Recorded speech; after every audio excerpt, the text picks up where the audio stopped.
Hello friends, આજે આપણે બનાવવાના છે એકદમ ટેસ્ટી એવી ટીકડી બનાવવાના છે જે વરસાદમાં ખૂબ જ મજા પડે છે ખાવાની. એના માટે અહીંયા આપણે 600 ગ્રામ જેટલી 500 અથવા 600 ગ્રામ જેટલી ડુંગળીને ઝીણી ઝીણી સમારી દેવાની છે.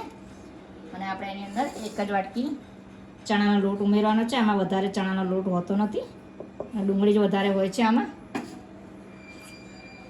થોડા આપણે ઝીણા 3 થી 4 લીલા મરચાં એવા ઝીણા સમારીને મૂક્યા છે એ ઉમેરી દઈશું. થોડોક આપણે અજમો એડ કરી દઈશું 1 ટેબલ સ્પૂન જેટલો.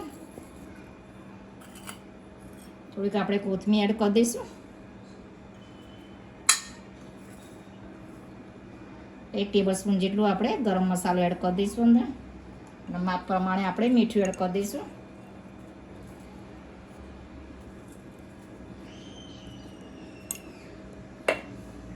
હવે 2 ટેબલ સ્પૂન જેટલું લાલ મરચું એડ કરી દેવાનું છે.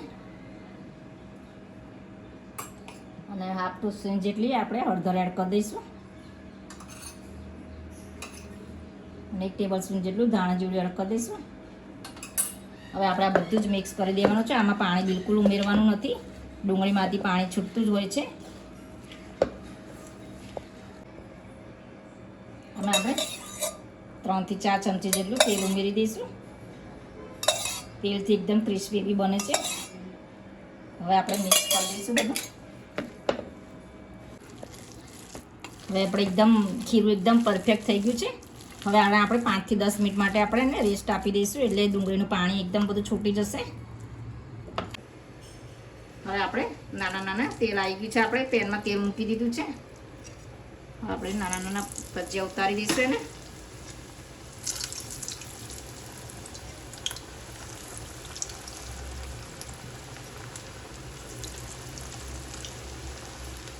વરસાદ પડતો હોય ત્યારે ખૂબ જ મજા આવતી હોય છે આ ખાવાની.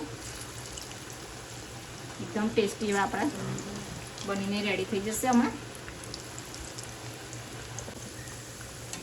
ગેસની ફ્લેમ આપણી ધીરી જ છે, આમાં ધીમી જ રાખવાની હોય જેથી અંદર ડુંગળી અને લોટને બધું ચડી જાય. એટલે આપણે ગેસની ફ્લેમ મીડિયમ જ રાખવાની છે. આપણે એને કાચા જ તળવાના હોય છે, એકદમ આપણે ક્રિસ્પી કરવા માટે આપણા જે વાર લાગશે. પહેલાં આપણે આવી રીતે કાચા કાઢી દેવાના છે.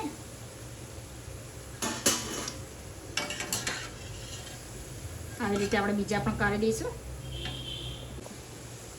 હવે આપણે બીજા પણ રેડી થઈ ગયા છે, એ પણ આપણે પ્લેટમાં કાઢી દઈશું.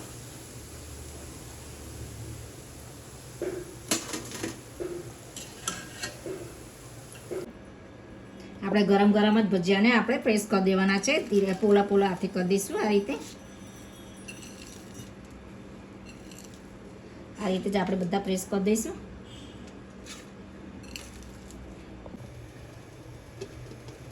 હવે આપણે જ્યાં પ્રેસ કરી હતી એ ધીરે ધીરે અંદર ઉમેરી દેવાની. એકદમ ક્રિસ્પી એવી થઈ જશે હમણાં.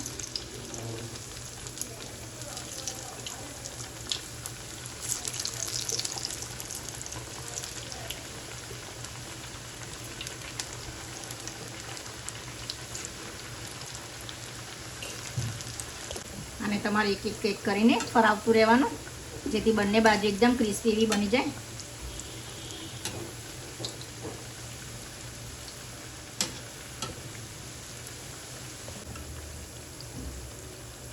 એકદમ આપણી ક્રિસ્પી એવી થઈ ગઈ છે ટીકડી, કડક ને એકદમ ટેસ્ટી એવી બની ગઈ છે. હવે આપણે એને કાઢીને અને બીજી પણ આપણે તળીને નાખીશું. આપણી કાંદા ટીકડી એકદમ રેડી થઈ ગઈ છે, એકદમ ટેસ્ટી એવી બની છે. આપણે એની સાથે મરચાં સર્વ કર્યા છે અને કઢી સર્વ કરી છે.